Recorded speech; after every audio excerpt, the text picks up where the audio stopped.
Mad Rabbit, India's finest audio wearable brand, starting at 999. Vijay சேதுபதியோட பேர் வருது, சரத்குமார் அவர்களுடைய பேர் வருது, ரம்யா கிருஷ்ணன் நேம் வருது. குறிப்பா சொல்லணும் அப்படின்னா அரவிந்த் சாமி அவங்களோட பேர் வருது. சொல்லப்போனா option is good. But Sarathkumar சார்லாம் வேணாம். நாங்க தயவு செஞ்சு சொல்லிக்கிறோம். So Simbu has a very good அந்த ஸ்கிரீன் பிரசன்ஸ் அந்த பிக் பாஸுக்கு ஏற்ற இது இருக்கு. He's a person. அவரும் வந்து எப்படின்னாக்கா அந்த இதெல்லாம் பார்க்க மாட்டாருங்க, டைரக்டா சொல்லிடுற ஆள் தான் அவர். கமல் சார் வந்து ஒரு சில கேள்விகள் வந்து கேட்பார் நம்மளாம் எதிர்பார்க்கும் போது அந்த கேள்விகள் வராது. ஏன்னா அவர் வந்து டிக்னிட்டி பார்ப்பாரு. நம்ம ரேஞ்சுக்கு இந்த கேள்வி நம்ம வந்து கேட்கணுமா அப்படின்னு சொல்லி அவர் வந்து ஒரு சில கேள்விகள்லாம் மிஸ் பண்ணுவார் இல்லையா. சிம்பு அதுக்குன்னு சிம்பு சார் வந்து அந்த அந்த லெவலுக்கு இல்லைன்னா நான் சொல்ல மாட்டேன். பட் ஆனா அவர் அதெல்லாம் பார்க்க மாட்டார். கேட்கணும் அப்படின்னா இறங்கி கேட்டுருவார். என்னோட பர்சனல் ஆப்ஷன் அப்படின்னு பாத்தீங்க அப்படின்னாக்கா நான் வந்து பிக் பண்ண அப்படின்னாக்கா கண்டிப்பா அரவிந்த் சாமி அவர்களை நான் பிக் பண்ணுவேன். கண்டிப்பா போன சீசன் வந்து அவருக்கு கண்டிப்பா ஒரு ப்ரெஷர் தாங்க, இல்லைன்னா சொல்ல முடியாது. எப்போ அவர் வந்து ஒரு எபிசோடு ஃபுல்லா எடுத்துட்டு ஒரு எக்ஸ்பிளனேஷனுக்காகவே ஒரு எபிசோடு எடுத்தாரோ அப்பயே அவர் வந்து அந்த ப்ரெஷர்ல வந்துட்டார். அதாவது மக்கள் பேசுறத அவர் கேட்க ஆரம்பிச்சிட்டார். நமக்கு வந்து வெளியில கெட்ட பேரு ஏற்படுது. லாஸ்ட் சீசன் அவருக்கு வந்து ஒரு பயங்கரமான ஒரு பேக் ஃபயர் தான், இல்லைன்னு சொல்ல மாட்டேன். விஜய் அவர்கள் வந்து he will not be so harsh. அவர் இங்க வந்தாலும் ஆக்டிங் தான் பண்ண வேண்டியது வரும். ஸோ விஜய் இப்ப என்ன ஒரு சிச்சுவேஷன்ல இருப்பாரு அப்படின்னாக்கா எனக்கு வந்து எந்த விதமான ஒரு ஹேட்ரடே இருக்கக்கூடாது அப்படிங்கிறதுக்காக அவரோட ஃப்ரெண்ட் சர்க்கிளோ அந்த ஆலோசனை டீமோ அவங்க கண்டிப்பா அட்வைஸ் பண்ணுவாங்க, விஜய் அவர்களே வேண்டாம் அப்படின்னு சொல்லி. டெய்லர் அக்கா அப்படின்னு சொல்லிட்டு அன்போடு அழைக்கிறாங்க எல்லாருக்கும். ஆமா, ஷாலின் ஜோயா, அமலா சாஜி. கண்டிப்பா நீங்க அந்த அக்காவை சொன்னதுனால நான் சொல்றேன், அந்த யூடியூபர்ஸ்ல ஒரு 3 பேர் இருக்காங்க. ஒருத்தர் உள்ள இருக்காரு, அவரு கேஸ் முடிஞ்சு வெளில வந்துட்டாருன்னா அவரே தூக்கி உள்ள போட்டாலும் போட்டுருவாங்கன்னு நினைக்கிறேன். ஏன்னா இர்ஃபான் இஸ் குட் இன் இப்போ சமையலும் பண்றாரு, கொஞ்சம் ஃபன் பண்றாரு, கொஞ்சம் இந்த மாதிரி விஷயங்கள்லயும் வந்துட்டு போயிட்டா, கொஞ்சம் நியூஸ்லாம் வந்துட்டு இருக்காரு இப்போ. ஸோ அதனால மேபி இர்ஃபான், பிரியாணி மேன், நம்ம அக்கா, ஸோ இவங்க எல்லாத்துலயும் யாரோ ஒருத்தர் மேபி உள்ள வரதுக்கு வாய்ப்புகள் இருக்கலாம். அதே போல ஜோயாவை கம்பேர் பண்ணும்போது ஜோயாவை விட டிடிஎஃப் வாசன், ஆல்ரெடி டிடிஎஃப் வாசனோட பேரு கொடி கட்டி பழகுது வெளியில, ஓகேங்களா. ஸோ ஜோயாவை வந்து இழுத்தாங்க அப்படின்னா ஆட்டோமேட்டிக்கா அவர் உள்ள வருவார்.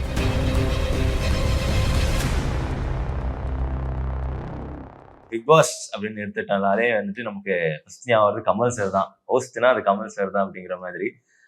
ஆனா இப்ப அவர் வந்துட்டு வெளியேற மாதிரி வந்துட்டு அவர் ஒரு ஃபார்முலா ஒரு லெட்டரே கொடுத்துட்டாரு. போன சீசன்லயே சொல்லியிருந்தாரு, இந்த ரூமர்ஸ் எல்லாம் பரவிட்டு இருந்தது. பட் இந்த தடவை அபிஷியலாவே சொல்லிட்டாரு இல்லைங்களா. சோ எப்படி சார் அவர் நிஜமாலுமே வெளியில போறாரா இல்ல என்ன? இல்ல கன்ஃபார்ம் அவர் வந்து அவர் சைட்ல இருந்து ஒரு லெட்டர் கொடுத்துட்டார் அப்படின்னாரே அது வந்து ஷோர் தானே.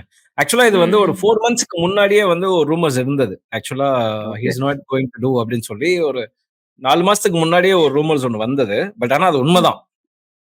பட் இருந்தாலும் ஒரு டைலமாலே இருந்தாங்கன்னு வச்சுக்கோங்களேன். மேபி வரலாம், வராமலும் போகலாம். ஏன்னா விஜய் டிவிங்கிறது வந்து it's not a small team இல்லையா, அது பெரிய டீம். ஸோ அவங்க போய் பேசி மறுபடியும் கூட்டு வரதுக்கு உண்டான வாய்ப்புகள் இருந்திருக்கலாம். ஸோ இந்த மாதிரி விஷயங்கள்லாம் இருந்தது. பட் ஆனா அவருக்கு வந்து சினிமா வேலைகள் கொஞ்சம் நிறைய இருக்கு அப்படிங்கிற பட்சத்துல அண்ட் அவர் வந்து ஒரு லெட்டரே போஸ்ட் பண்ணிட்டார். அதாவது வந்து நான் வந்து வெளியேறேன். அதாவது அவர் எப்படி சொல்லிருக்காருன்னா இட்ஸ் ஃபார் இப்போதைக்கு அப்படிங்கிற மாதிரி தான் சொல்லியிருக்காரு. பட் ஆனா என்னை பொறுத்த வரைக்கும் இது வந்து எண்ட் ஆஃப் அன் எரா தான். So he is not going to come back as a host in Bigg Boss அப்படிங்கிறது தான் என்னோட ஒரு இது. மேபி அவரோட மூவிஸ் எல்லாம் வரும்போது மேபி ப்ரொமோஷனுக்காக அவர் மறுபடியும் அந்த வீட்டுக்குள்ள வரும்போது நம்ம ஆண்டவர் தரிசனத்தை அது வீட்டுக்குள்ள பார்க்கலாம். போன தடவை சீசன் பாத்தீங்க அப்படின்னா அதாவது கமல் சார் தான் ஹோஸ்ட் தான் ஜாஸ்தி ட்ரோல் செய்யப்பட்டாரு. ஆல்சோ வந்து இப்போ இந்தியன் 2 வந்து ரிலீஸ் ஆகி கொஞ்சம் ரொம்பவே வந்துட்டு லைக் ரொம்பவே விமர்சனமான ஒரு இதுதான் போயிட்டு இருக்கு. சோ இதுவும் ஒரு காரணமா இருக்கும்னு நினைக்கிறீங்களா அவர் வந்துட்டு கொஞ்சம் விலகி இருக்கு? இந்தியன் 2 இம்பாக்ட்லாம் எதுவுமே கிடையாது. இந்தியன் 2 இம்பாக்ட்னால அவர் பிக் பாஸ் விட்டார் அப்படின்லாம் அதெல்லாம் கிடையவே கிடையாது. ஏன்னா அவர் பார்க்காத விமர்சனங்களே கிடையாது, ஓகேங்களா. எஸ், போன சீசன் பொறுத்த வரைக்கும் அவருக்கு வந்து ஒரு ஒரு பயங்கரமான நெகட்டிவ் இருந்தது கொஞ்சம்.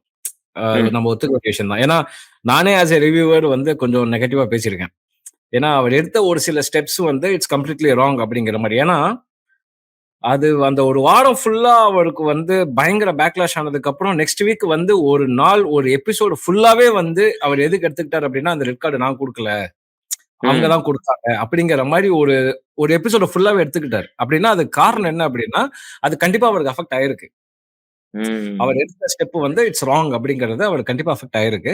அண்ட் மோர் ஓவர் ஆமாமா அது கண்டிப்பா சி அதான் நான் சொல்றேன்ல இப்போ. C I like him very much. Okay, நான் அவரோட மிகப்பெரிய ஃபேன். சீசன் 1ல இருந்து நம்ம பார்த்துட்டு இருக்கோம். அவரை வந்து நம்ம நிறைய இடத்துல நம்ம பிரைஸ் பண்ணி பேசியிருக்கோம். அதுக்குன்னு வந்து ஒரு இடத்துல தப்பு பண்ணும்போது அது தப்புன்னு நம்ம சொல்லிதான் ஆகணும். யாரோ ஒருத்தவங்க சொல்லிட்டாங்க. இப்ப நாம வந்து இப்போ அத்தனை கேமராஸ் இருக்கு, அத்தனை பேர் அங்க இருக்கும்போது அது உண்மையா அப்படிங்கறத நம்ம வந்து விசாரிக்கணும் இல்லையா? சும்மா அவங்க வந்து இட்ஸ் கேம் ஷோ. அந்த கேம் ஷோல வந்து ஒருத்தர் எப்படி அடிச்சு வெளில தூக்கலாம் தான் எல்லாம் பிளான் பண்ணுவாங்க. சோ அந்த பிளானிங்ல நீங்க வந்து அவங்க சொல்றத கேட்டுட்டு நீங்க பண்ற மாதிரி ஆயிடுச்சுங்கிறதுனால அவருக்கு வந்து நெகட்டிவிட்டி வந்து பயங்கரமா இருந்தது. நான் உட்பட ஏகப்பட்ட ரிவ்யூவர்ஸ் வந்து நீங்க லாஸ்ட் சீசன் பாத்தீங்கன்னா அந்த டைம்ல வந்து நாட் ஓன்லி ரிவ்யூவர்ஸ் கூட விட்டுருங்க. ஓகேங்களா? வீட்டுக்குள்ள இருந்தவர்கள், ப்ரீவியஸ் சீசன்ஸ்ல இருந்தவங்க, அவங்கலாம் கூட இத்தனைக்கும் விஜய் டிவில இருக்கிறவங்க கூட வந்து பிரதீப்க்கு சப்போர்ட்டா வந்து ஸ்டோரிஸ் போட்டிருந்தாங்க. சார் எடுத்த முடிவு வந்து இட்ஸ் ராங் அப்படின்னு சொல்லி நிறைய பேர் பேசியிருந்தாங்க. அதாவது செலிபிரிட்டிஸ் நான் சொல்றேன். சோ கண்டிப்பா இது வந்து ஒரு பேக் ஃபயர் ஆனது தான் அவருக்கு. நிறைய சோஷியல் மீடியால கூட நிறைய பரவிட்டு இருந்தது sir. Yes yes. And moreover இன்னொன்னு என்னன்னா, நான் வந்து கேள்விப்பட்டது என்ன அப்படின்னாக்கா, நிறைய பேர் வந்து அவருக்கு வந்து அட்வைஸ் பண்ணியிருக்காங்க. இந்த மாதிரி இந்த ஷோலாம் வேணாம், பிக் பாஸ்லாம் வேணாம், விட்டுருங்க. நீங்க என்ன பண்ணாலும் அது வந்து ஒரு சில பேர் பாசிட்டிவா எடுத்துப்பாங்க, ஒரு சில பேர் வந்து நெகட்டிவா எடுத்துப்பாங்க. அப்படிங்கிற மாதிரி நிறைய பேர் அட்வைஸ் பண்ணதாகவும் நம்ம வந்து கேள்விப்பட்டோம். சரி, எதுக்கு நம்ம அது வந்து கேள்விப்பட்ட விஷயங்களா இருக்கட்டும். நம்ம நம்ம வாட் வி சீன் நம்ம அதை சொல்லாமே. சோசியல் மீடியால நீங்க பாத்தீங்கன்னாலே அவரோட ஃபேன்ஸ் ரொம்ப வருஷத்துக்கு முன்னாடி இருந்து அவரோட பேஜஸ் இருக்கட்டும், அவரோட ஃபேன்ஸ் இருக்கட்டும், அவங்களே என்ன சொல்றாங்க, அந்த வரையும் இந்த பிக் பாஸ்லாம் வேண்டாம், விட்டுருங்க. இப்ப இந்த லெட்டர் அவர் வந்து போஸ்ட் பண்ணதுக்கு அப்புறம் பாத்தீங்க அப்படின்னாக்கா மிக்ஸ்டு ரிவ்யூ தான். நிறைய பேர் வந்துட்டு அப்பா ஓகே சந்தோஷம் அப்படின்னு சொன்னவங்க யாரு அதுல நீங்க அதிகமா பாத்தீங்க அப்படின்னா அவரோட ஃபேன்ஸா இருக்கும். ஏன்னா they don't want to see him, யாரோ ஒருத்தர் வந்து அவரோட போட்டோஸை எடுத்து வேற மாதிரி வந்து ட்ரால் பண்றத அவங்க ஃபேன்ஸ் ஏத்துக்கல.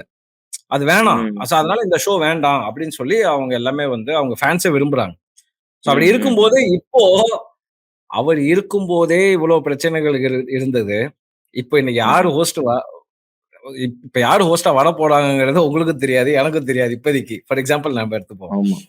இனிமேட் இந்த ஷோ எப்படி கொண்டு போக போறாங்க அப்படிங்கறது விஜய் டிவிக்கு வந்து ஒரு மிக பயங்கரமான ஒரு சவால் தான். சோ இப்ப அவர் இல்ல அப்படிங்கிற பட்சத்துல யாரு அந்த இடத்துல ஃபில் பண்ணுவாங்க அப்படின்னு உங்களுக்கு யாரு சார் தோணுது? அத நம்ம வடிவேல் சொல்ற மாதிரிதான் ஒரு படத்துல பேய் இருக்குங்கிறாங்க, பிசாசு இருக்குங்கிறாங்க, அது இல்லாம இந்த பாம்பு வேற இத்தனை அடியில இவ்வளவு பெரிய பாம்பு இருக்குங்கிறாங்கன்னு சொல்ற மாதிரி இவங்க வராங்க அவங்க வராங்கன்னு நிறைய பேர் சொல்லிட்டு தான் இருக்காங்க. பட் நாம இப்போ ஆஸ் ஆஃப் நோ சோசியல் மீடியால பார்க்கும்போது எத்தனை பேரோட பேர் வருது. ஃபார் எக்ஸாம்பிள் விஜய் சேதுபதியோட பேர் வருது, சரத்குமார் அவர்களுடைய பேர் வருது, ரம்யா கிருஷ்ணன் நேம் வருது, குறிப்பா சொல்லணும் அப்படின்னா அரவிந்த் சாமி அவங்களோட பேர் வருது. சோ இப்படி எல்லாம் இருக்கும்போது மேபி இதெல்லாமே ஆக்சுவலி சொல்லப்போனா option is good. But Sarathkumar சார்லாம் வேணாம், நாங்க தயவு செஞ்சு சொல்லிக்கிறோம் ப்ளீஸ். எங்களுக்கு கொஞ்சம் சிம்பு இஸ் ஓகே. ஏன்னா பிகாஸ் ஆல்ரெடி நம்ம அல்டிமேட் பார்த்தோம். எஸ் ஓகே, ஒரு சில எபிசோட்ல கொஞ்சம் லைட்டா இது இருந்தது. பட் ஆனா அதுக்கப்புறம் அவர் வந்து பயங்கரமா கிராப் பண்ணி நல்ல கொஸ்டின்ஸ் கேட்டாரு. So Simbu has a very good அந்த ஸ்கிரீன் பிரசன்ஸ் அந்த பிக் பாஸுக்கு ஏத்த இது இருக்கு. என்னோட பர்சனல் ஆப்ஷன் அப்படின்னு பாத்தீங்க அப்படின்னாக்கா நான் வந்து பிக் பண்ண அப்படின்னாக்கா கண்டிப்பா அரவிந்த் சாமி அவர்களை நான் பிக் பண்ணுவேன். ஆல்ரெடி இதுக்கு முன்னாடி ஷோஸ் பண்ணாங்க சார். என்னை பொறுத்த வரைக்கும் அரவிந்த் சாமி அவர்களோட எடுக்கலாம். ஏன்னு கேட்டீங்கன்னா அவரோட வாய்ஸா இருக்கட்டும், அவர் லுக்கா இருக்கட்டும், ஓகே, அவரோட ஸ்டைலா இருக்கட்டும். சோ அதெல்லாம் பாத்தீங்க. சரி, அரவிந்த் சாமிக்கு ஃபேன்ஸா இல்ல நீங்களே சொல்லுங்க. இன்னைக்கு வரைக்கும் ஃபேன்ஸ் இருக்காங்க. ஓகே, இன்னைக்கு நீங்க ஷோ பாக்குறவங்க எல்லாருமே வந்து இப்போ ஃபார் எக்ஸாம்பிள் இப்போ 30 வயசுக்கு மேல 40 வயசு இந்த மாதிரி இருக்கவங்க எல்லாமே வந்து அரவிந்த் சாமியோட ஃபேனா இருந்தவங்க தான் எல்லாமே. ஓகேங்களா? சோ அப்படின்னு இருக்கும்போது அரவிந்த் சாமி அவர்கள் வந்தாலும் கண்டிப்பாக ஷோ அல்லும். அண்ட் இன்னொரு முக்கியமான விஷயம் என்னன்னா அவர் சொல்லுவாரு, வெளிச்சத்துல இருக்கவங்க இருட்டை பார்த்து பயப்படணும், நான் இருட்டிலே வாழ்றேன். சோ அந்த மாதிரி டயலாக்ஸ் எல்லாம் வந்து அப்படி போட்டார் அப்படின்னு வச்சுக்கோங்களேன். அண்ட் மோர் ஓவர் அரவிந்த் சாமி அவர்கள் வந்து யாரு கூடயும் அவ்வளவா மிங்கிள் ஆக மாட்டாரு. நம்ம அவரை அதிகமா நம்ம பார்த்திருக்க மாட்டோம். இந்த டிவி ஷோஸ், இந்த அவார்ட் ஃபங்க்ஷன்ஸ், இந்த மாதிரி இடத்துல நிறைய இடத்துல நம்ம பார்த்திருக்க மாட்டோம். சோ அதனால அவர் கொஞ்சம் என்ன சொல்றது, கொஞ்சம் இண்டிவிஜுவலா இருக்கிறதுனால maybe he will not see that அந்த ரேப்போ எல்லாம் நினைச்சுப்பாங்க அவங்களுக்குள்ள நமக்கு லிங்க், ஐ மீன் ஒரு ஃப்ரெண்ட்ஷிப் அந்த மாதிரிலாம் இல்லாம ஒரு ஷோக்கு என்ன தேவையோ அந்த விஷயத்த வந்து அவர் கண்டிப்பா செய்வார் அப்படிங்கிற ஒரு எண்ணம் எனக்கு இருக்கு. ஸோ அதனால ஐ திங்க் விஜய் டிவி மக்களே நீங்க வந்து எப்படியாவது கொஞ்சம் அரவிந்த் சாமி சார் அவர்களை பேசி கொஞ்சம் இழுத்துட்டு வந்தா கொஞ்சம் நல்லா இருக்கும். எஸ்டிஆர் பத்தி பேசும்போது கண்டிப்பா எஸ்டிஆர் என்னதான் வந்துட்டு ஒரு அத்தாரிட்டேட்டிவா அங்க இருந்தாலுமே அவருமே நிறைய ட்ரோல் செய்யப்பட்டது. ஏன்னா அவர் சொல்றதுமே வந்துட்டு அவருமே லைட்டா வந்துட்டு பார்ஷாலிட்டி காட்டினாருங்கிற மாதிரி பேசப்பட்டுச்சு. அது என்ன சோ அதை பத்தி நீங்க என்ன நினைக்கிறீங்க? அவர் வந்தது வந்து ஆப்வியஸ்லி எவ்ரிஒன் நோஸ். அவர் வந்தது வந்து ஃபார் அவர் நம்ம ஒரிஜினல் ஹோஸ்ட், அதாவது ஆண்டவர் அவர்களுக்கு உடம்பு சரியில்லாம இருந்தார்.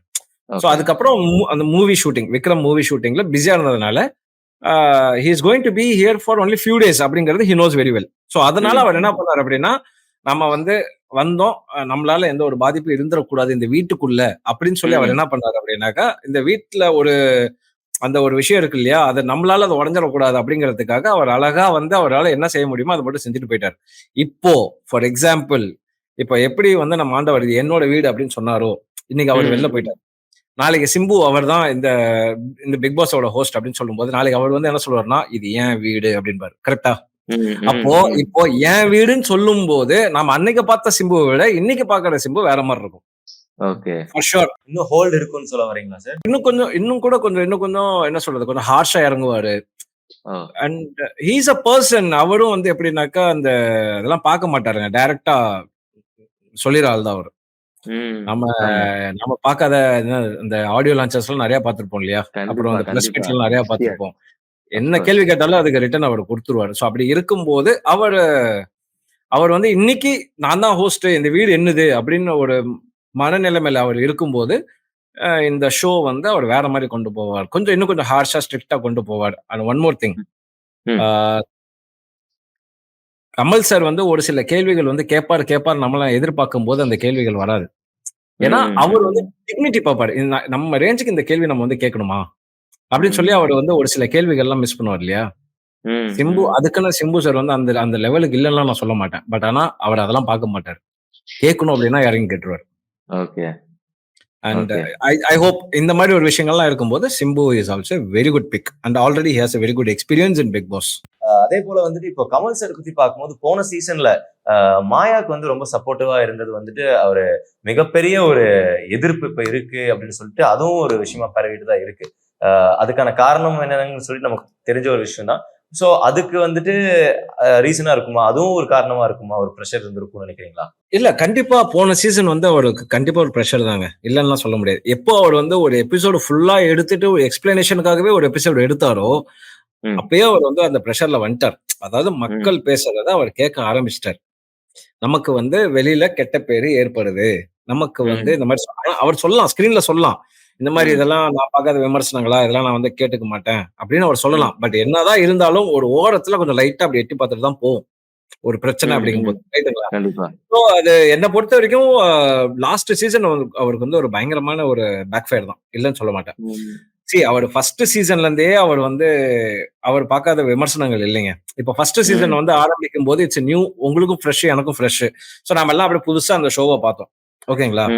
செகண்ட் சீசன்ல வந்து அவருக்கு என்ன சொன்னாங்க அப்படின்னாக்கா, அவர் ஷோ பாக்குறதே இல்ல, ஸ்ட்ரெயிட்டா வந்துட்டு என்ன சொல்றாங்களோ அதை கேட்டுட்டு அவர் பேசுறாரு அப்படின்னு செகண்ட் சீசன்ல சொன்னாங்க.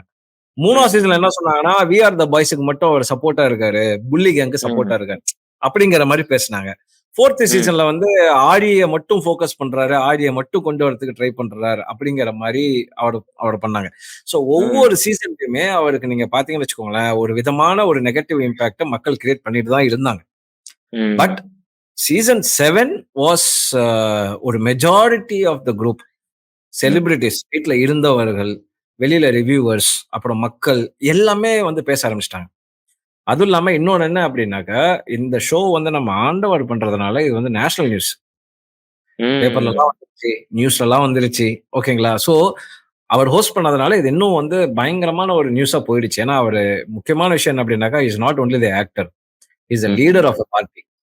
So leader of a party அப்படிங்கும் போது அந்த ரெஸ்பான்சிபிலிட்டி எப்படி இருக்கும் அப்படிங்கறதெல்லாம் வச்சு எல்லாமே பேச ஆரம்பிச்சதுனால for sure definitely it was backfire. அதாவது நீங்க சொன்ன அந்த லிஸ்ட்டை தாண்டி இன்னொருத்தர் வந்து அந்த இடத்துல எக்ஸ்பெக்ட் பண்றாங்க. ஏன்னா அவர் வர்றதுக்கான அறிகுறிகள் ஜாஸ்தியா இருக்கு அப்படின்னும், அவர் வந்தா அவருக்கான இடம் அது கரெக்டா யூஸ் பண்ணிக்க முடியும் அப்படின்னு வந்துட்டு எல்லாரும் எக்ஸ்பெக்ட் பண்றாங்க. தளபதி அவர்கள் கண்டிப்பா. சோ அவர் வருவாரா? அவர் வந்தா எப்படி இருக்கும்? என்ன பொறுத்தவரைக்கும் வரமாட்டாருங்க. ஆக்சுவலா அவருக்கு வந்து ஒரு நோன் சர்க்கிள் இருக்காங்க, ஃப்ரெண்ட் சர்க்கிள்லாம் இருக்காங்க. அவர் வந்து கேட்கிறாரு, ஒரு டீம் வச்சு அவர் வந்து கேட்கிறாரு, ஒரு ஒரு ஆலோசனை பண்றாரு அப்படின்னாக்கா கண்டிப்பா அந்த டீம் என்ன அனௌன்ஸ் பண்ணுவாங்கன்னா, அதெல்லாம் ஒண்ணும் வேணாம். அங்க போயிட்டு பேர் எடுக்கணுங்கிற அவசியம் ஒண்ணும் கிடையாது. நம்ம மக்களுக்கு செஞ்சுட்டு போலாம் அப்படின்னு சொல்லிருவாங்க. And one more thing, Vijay அவர்கள் வந்து he will not be so harsh. அவர் இங்க வந்தாலும் ஆக்டிங் தான் பண்ண வேண்டியது வரும். நல்லா புரிஞ்சுக்கோங்க. அவர் இந்த ஸ்டேஜுக்கு வந்தாலுமே நல்லவனாக அவர் ஆக்டிங் தான் பண்ண முடியும். ஒரு சில விஷயங்கள் அவர் ஹார்ஷா வந்து இந்த கேள்வியை நான் கேட்கணும். பட் ஆனா என்னால கேட்க முடியாது. ஏன்னா எனக்கு வந்து மக்கள் முக்கியம். சோ இத வந்து ஒரு சில மக்கள் ஏத்துப்பாங்க, ஒரு சில மக்கள் ஏத்துக்க மாட்டாங்க இல்லையா? உங்களுக்கு ஃபேன்ஸ் நீங்க பார்க்கும்போது ஆழிக்கு ஒரு ஃபேன் பேஸ் இருக்கு அப்படின்னாக்கா, ஆப்போசிட்ல பாலாஜி முருகதாஸுக்கு ஒரு ஃபேன் பேஸ் இருக்கும். ரைட்டுங்களா? அப்போ நீங்க பாலாஜி முருகதாஸ நீங்க அகைன்ஸ்டா ஒரு கேள்வி கேட்கறீங்க அப்படின்னா, ஃபார் ஷூர் பாலாஜி முருகதாஸோட ஃபேன்ஸ் வந்து உங்களுக்கு அகைன்ஸ்ட் ஆயிருவாங்க.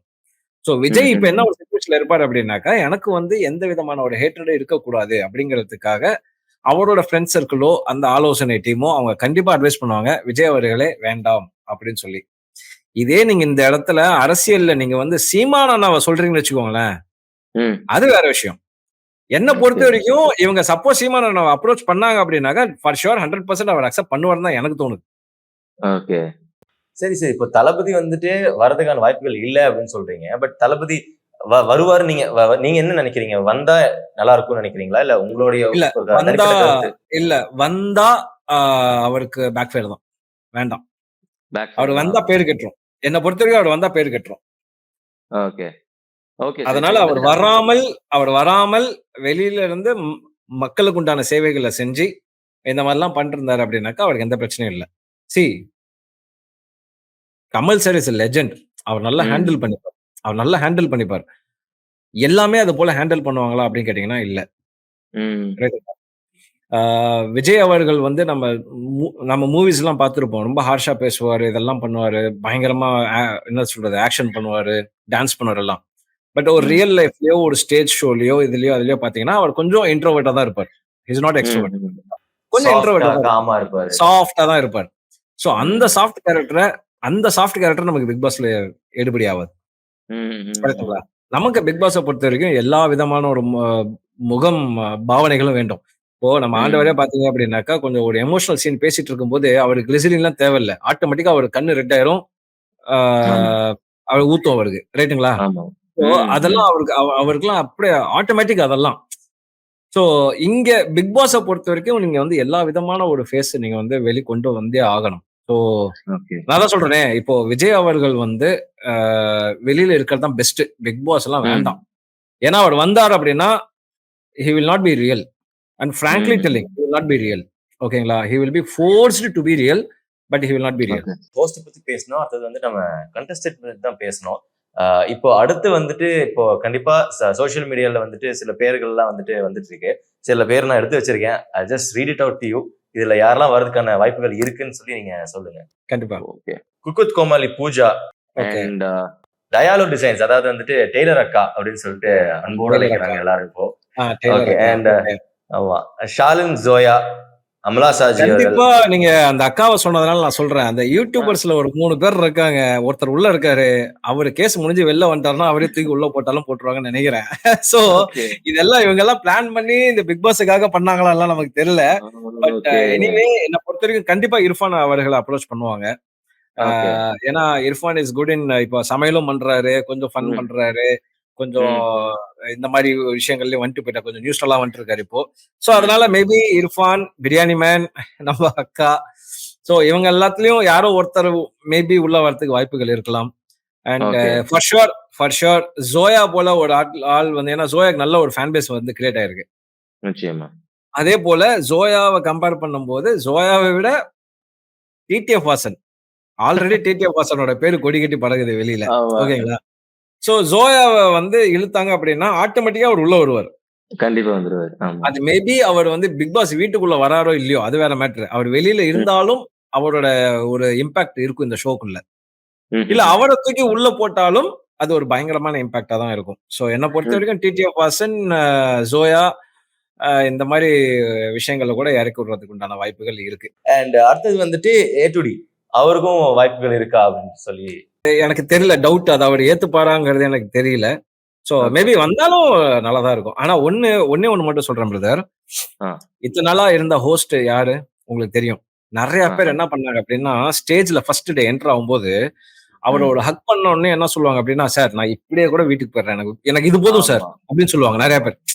ஆமா. ஓகே, சோ அங்க வந்ததுல 60% வந்து அவர் ஹோஸ்டா இருக்கிறதுனால மட்டும்தான் வந்தாங்க. கண்டிப்பா கமல் சார் ஃபேன்ஸா வந்தாங்க. எஸ், அவர் கூட நம்ம ஸ்கிரீன் ஸ்பேஸ் நம்ம வந்து ஸ்பேர் பண்றோம். ஆ. இன்னும் ஏகப்பட்ட பேர் என்ன சொல்லியிருக்காங்க, ஷோலயே நம்ம நிறைய பார்த்திருக்கோம். வீக்கெண்ட்ஸ்ல சார் வந்து என்னோட பேர் சொல்லி கூப்பிடுவாரு, அதுக்காக நான் இருந்தேன், நான் இருக்கணும் அப்படிலாம் கூட ஏகப்பட்ட பேர் சொல்லியிருக்காங்க. ரைட்டுங்களா? சோ ஆ. அந்த ஃபேன் பேஸ் இப்ப இல்ல. சோ இப்போ வந்து என்ன சொல்றது, ஒரு விதமா மாறும். இப்போ ஒரு சில பேர் வந்து அழைப்புகள் இருந்தாலும் அவர் பண்ணல, சோ அதனால வேண்டாம் அப்படின்னு சொல்லி நிறைய பேர் யோசிக்கலாம். வீட்டுக்குள்ள போற கண்டெஸ்டன்ஸ் தான் நமக்கு வெளியில வர அந்த கண்டென்ட்டே அப்படின்னு நம்ம எல்லாத்துக்குமே தெரியும் இல்லைங்களா? சோ இப்போ நிறைய ட்ரோல் செய்யப்பட்ட பீப்புள் வந்துட்டு உள்ள போகும்போது அதோடைய குவாலிட்டி குறையும்னு நினைக்கிறீங்களா? கண்டிப்பா குறையும். இப்போ ஃபார் எக்ஸாம்பிள் இன்னொரு விஷயமும் நான் சொல்றேன். இப்போ ஜிபி ம். முத்து அவர்கள் இருந்தார். ஓகேங்களா? ம். நீங்க ஜிபி முத்து விட்டுருங்க. நம்ம சுரேஷ் இருந்தாரு இப்போ லாஸ்ட் சீசன்ல. ம்ஹ்ம். அவர் வந்து எந்த ஒரு மூவி ரிலீஸ் ஆனாலும் வெள்ளிக்கிழமை போயிட்டு அவர் வந்து மைக்க புடிச்சு கத்துறத நம்ம பார்த்திருப்போம். அப்புறம் கண்டிப்பா. ஸ்டேஜ்ல மாலை போட்டார். இந்த மாதிரி ஒரு விஷயம் தான் நம்ம பார்த்தோம். பட் ஆ, ஆனா ஆ. அதே கூல் சுரேஷோட இன்னொரு முகம், ஒரு ம். ஃப்ரெண்ட்லி நேச்சர், ஒரு சப்போர்ட்டிங் ம். இதா இருந்தது. உடம்பு ம். சரியில்லைனா போய் பார்த்துக்கிறது. இந்த மாதிரி ம். விஷயங்கள் எல்லாம் வந்து கூல் சுரேஷ் வந்து போன டைம் நான் வீட்ல பார்க்கும்போது அது வேற மாரி இருந்தார். ம்ஹ்ம். எஸ், பிரதீப் ஆண்டனியோட பெரிய இம்பாக்ட். அந்த அந்த முகமும் பார்த்தோம். அந்த ம். முகமும் பார்த்தோம். இன்னொரு முகமும் பார்த்தோம் நம்ம. அந்த ஃப்ரெண்ட்ஷிப்புக்காக ம எனக்கு வந்து ஆட்கள் வேணும்னு அவர் அழுததாக இருக்கட்டும். சோ ம். இந்த மாரி விஷயங்கள் வந்து கூல் சுரேஷ நம்ம பார்த்தோம். சோ அதனால வெளியில நம்ம பார்க்கிறது தான் உண்மையா அப்படின்னு பார்த்தீங்கன்னா இல்லவே இல்ல. அது வீட்டுக்குள்ள ம். வந்து ரியலா பார்க்கும்போது அது வேற மாரி இருக்கும். இன்னொன்னு, ம். வெளியில வந்து என்னடா இப்படி இருக்கானே அப்படின்னு பார்க்கும்போது உள்ள வேற மாரி இருக்கும். உள்ள என்னடா இப்படி ம். இருக்கானே அப்படின்னு பார்க்கும்போது வெளில வேற மாரி இருக்கும். இந்த மாரி கேரக்டர் நெறைய இருக்கும். இப்போ ஓப்பனா சொல்றேன். இப்போ ம். நம்ம வந்து டிடிஎஃப் வாசன நம்ம நெறைய பார்த்திருக்கோம். ஃபார் எக்ஸாம்பிள் நம்ம ம். எடுத்துப்போம். இப்போ ம். டிடிஎஃப் வாசன் வந்து வெளியில வந்து ஃபன் பண்றாரு. அந்த உருண்டை இழுக்குறாரு. இப்ப கூட ம். ஏதோ ஒண்ணு பண்ணாரு. அந்த டோர் ஓப்பன் பண்ற மாரி பண்ணி, அதெல்லாம் பண்ணாரு ம். இல்லையா? சோ ம். வ இந்த மாரி ஒரு சில விஷயங்கள்லாம் பண்றாரு அப்படிங்கும்போது, இப்போ உள்ள வந்து அவர் ரொம்ப ஃப்ரெண்ட்லியா இருக்காரு. ஒருத்தருக்கு ம். அடிபட்டுருச்சு அப்படின்னா போய் பார்க்குறாரு. ஏன்னா அது அவர் ஆக்சுவலா பண்றாரு. பைக்ல போம்போது ஆமா. இந்த ஹெல்ப் பண்றதெல்லாம் அவர் பண்றாரு. அதுவும் இப்ப அவர் அதெல்லாம் வீட்டுக்குள்ள பண்ணும்போது அவரோட இமேஜே வந்து மாறிடும். ஓகே. "ஏய் டிடிஎஃப் வாசன் நல்லவன்பா. அந்த வயசு கோளாறுப்பா" ம். அப்படிங்கிற மாரி பேச ஆரம்பிச்சுருவாங்க. ஓகே. ரைட்டுங்களா? அது வயசு கோளாறுப்பா. ரத்தம் அந்த மாரி அப்படிங்கிற மாரி பேச ஆரம்பிச்சுருவாங்க. சோ அதனால ஓகே. வந்து இதுதான். என்ன வேணா நடக்கும். என்ன ஃபிராங்க்லி உங்கள மாரி நம்மளும் வந்து ஈகரா தான் இருக்கோம். பட் கண்டிப்பா. யார் போக போறாங்கன்னு தான் நமக்கு தெரியல. அது இன்னும் கொஞ்ச நாள்ல வி வில் கம் கொஞ்ச டூ நோ நாள்ல ஃபார் எக்ஸாம்பிள் தெரிஞ்சிரும் end sir. Of this month. Yeah. End of this மந்த்க்குள்ள டெஃபினட்டா. அந்த ரூமர்ஸ் எல்லாம் வந்துரும். நியூஸ்லாம் வந்துரும். ம்ஹ்ம். ஆ லெட்ஸ் வெயிட் அண்ட் வாட்ச். உங்களோட பேசுனது ரொம்ப ரொம்ப சந்தோஷம் சார். வெயிட் பண்ணி பார்ப்போம் sir. Thank you so much sir. கண்டிப்பா, கண்டிப்பா. மீண்டும், மீண்டும் சந்திப்போம். நன்றி, நன்றி, நன்றி. Mad Rapid, India's finest audio wearable brand, starting at 999.